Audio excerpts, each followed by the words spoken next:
Shalom.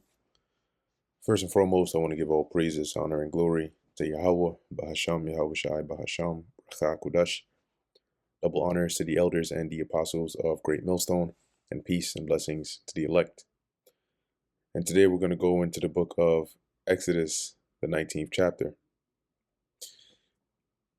And as we saw in the 18th chapter, with the Lord putting the spirit on Jethro, Moses' father-in-law, to come and visit him, bringing along his family, and leaving him with sound advice on how to govern and judge the people, okay, in a way where he wouldn't be burnt out, and neither would the people.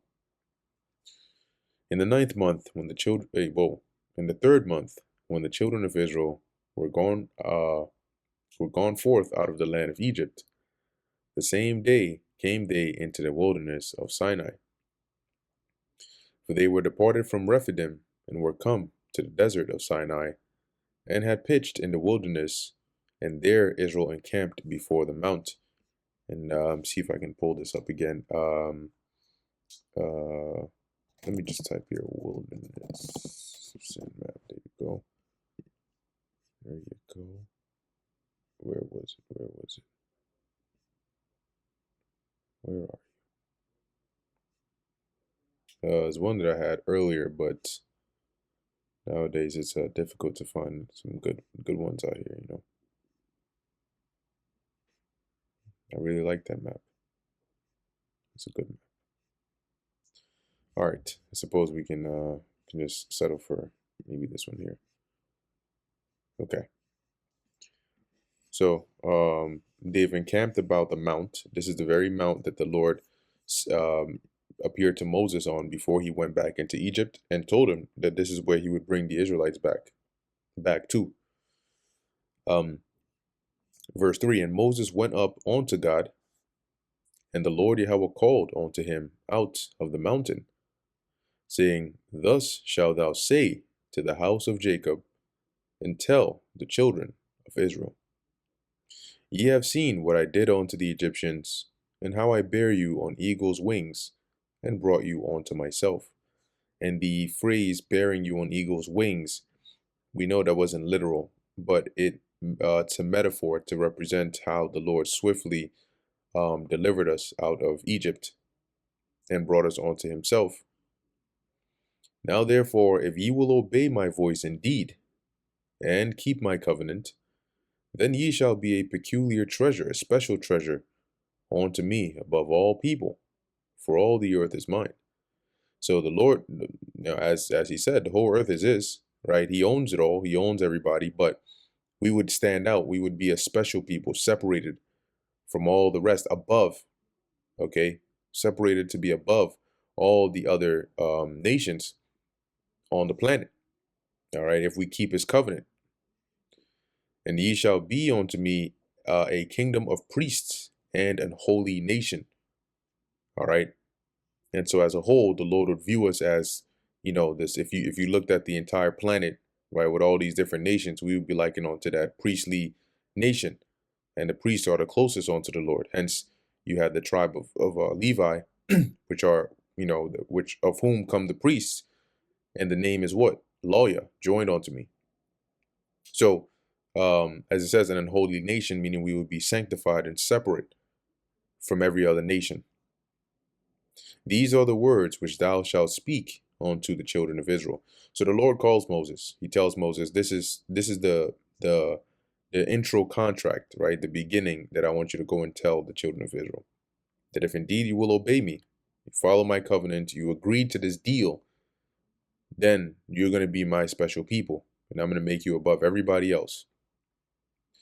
And Moses came and called for the elders of the people, and laid before their faces all these words which the Lord commanded him. So he basically told them. Now, it was needful that he spoke to the elders, because once again, there's a chain of command, right? If Moses was to try and, tell every single itty bitty individual, it wouldn't work. So the elders, interestingly enough, as Moses was a mediator between the Most High and the people, the elders were like a mediator between Moses and the people. Okay, so if they had a problem, they would go to the elders, and the elders would come to Moses. And likewise, when Moses had something to say, he would tell the elders and they would disseminate the message in the camp, because this was a lot of people you're dealing with. And all the people answered together and said, all that the Lord Yahweh hath spoken, we will do. And Moses returned the words of the people unto the Lord.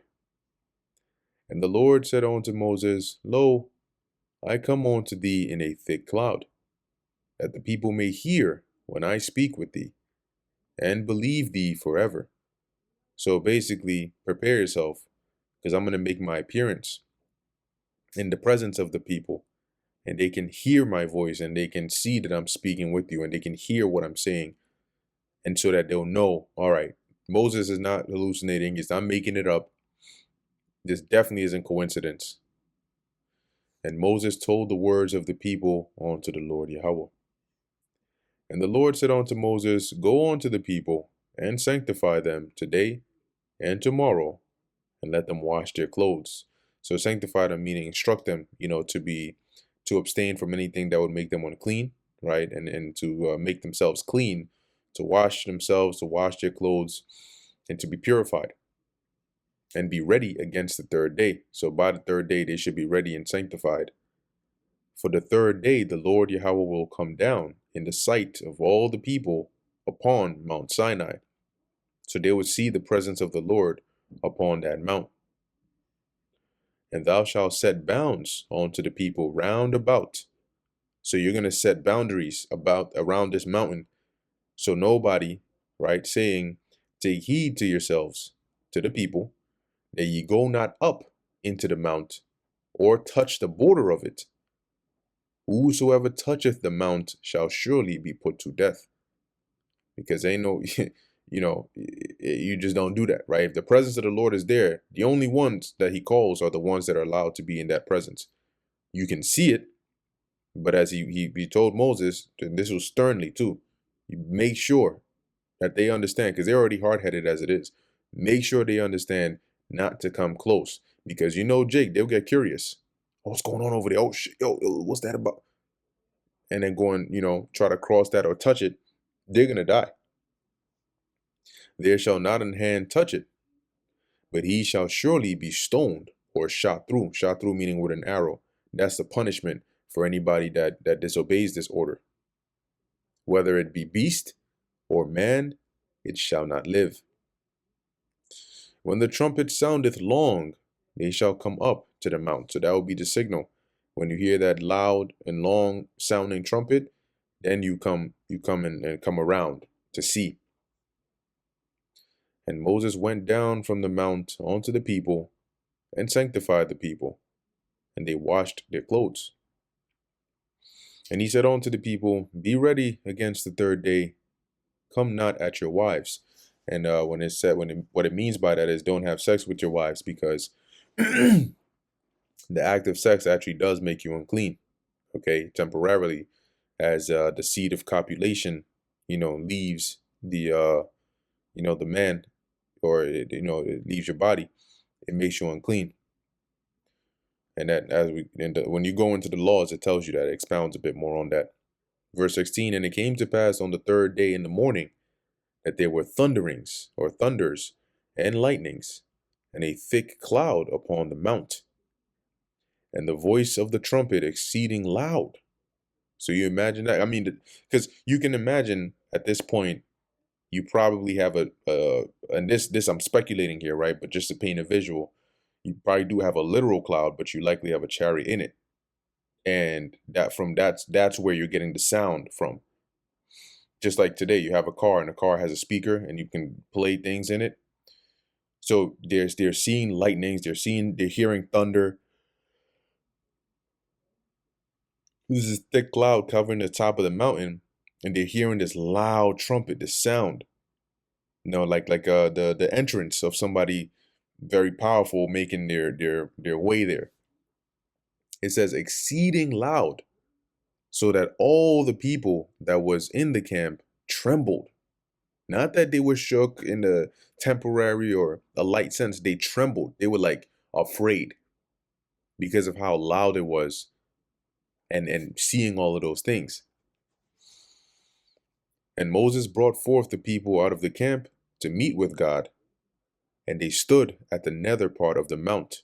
So he basically brought them closer to the mountain, and the nether part meaning the end, right? Because you had the top of the mountain and you had the bottom. And Mount Sinai was altogether on a smoke, because the Lord Yahweh descended upon it in fire. And the smoke thereof ascended. So it was like the top of the mountain was burning. And the smoke thereof ascended as the smoke of a furnace, and the whole mount quaked greatly, so it was shaking. Imagine this, a loud trumpet sounding probably like a ram's horn. The mountain itself is shaking, so the ground where you're standing on is probably shaking. You see thunders and lightnings, you see the smoke going up. You like, yo, like, whoa. And when the voice of the trumpet sounded long, and waxed louder and louder, Moses spake, and God answered him by a voice. So he probably called on to the Lord. Oh, Yahweh, hear me. Yeah, and it says the Lord, the voice answered him. And the Lord came down upon Mount Sinai on the top of the mount. And the Lord called Moses up to the top of the mount, and Moses went up. And the Lord said unto Moses, Go down, charge the people, lest they break through unto the Lord Yahweh to gaze, and many of them perish. So when he called Moses up there, he said, Go back down and go and make sure you warn them that they better not dare try to come closer into the mountain and try to climb it and try to come up here to see, because they're going to die. And let the priests also, which come near to the Lord, sanctify themselves. So, because the priests were the ones who would do the serving of the Lord, but they themselves had to be sanctified as well, lest the Lord break forth upon them. And Moses said unto the Lord Yahweh, The people cannot come up to Mount Sinai, for thou chargest us. You gave us the order, right? Saying, set bounds about the mount and sanctify it, and we did it. And the Lord said unto him, Away, get thee down, and thou shalt come up, thou and Aaron with thee. So he said, Nope, go back down and go and warn them again. And next time when you come up with your brother Aaron. But let not the priests and the people break through to come up onto the Lord Yahweh, lest he break forth upon him. And him breaking forth upon him meaning he's going to kill him.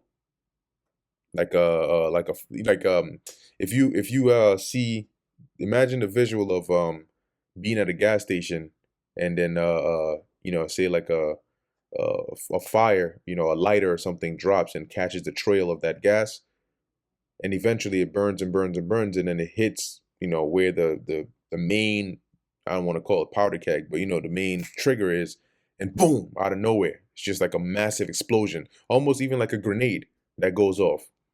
Imagine that as like a breaking forth, like a sudden judgment. So Moses went down unto the people and spake unto them. Because with Jake, you can't just say it once. You got to double, triple, quadruple check. And they still gonna go. Oh man, these people, man. Oh my goodness. Like I myself am an Israelite, right? And I myself get to the point I'm like, yo, how do you even? I can't even deal with these people, let alone the Most High being the God of these people. Man, shit. Anyway, that brings us to the end of the book of Exodus, the 19th chapter. Lord willing, that was edifying to the elect. In closing, I want to give all praises, honor, and glory to Yahweh, Bahasham, Yahweh Shai, Bahasham, Recha Kodash. Until next time, Shalom.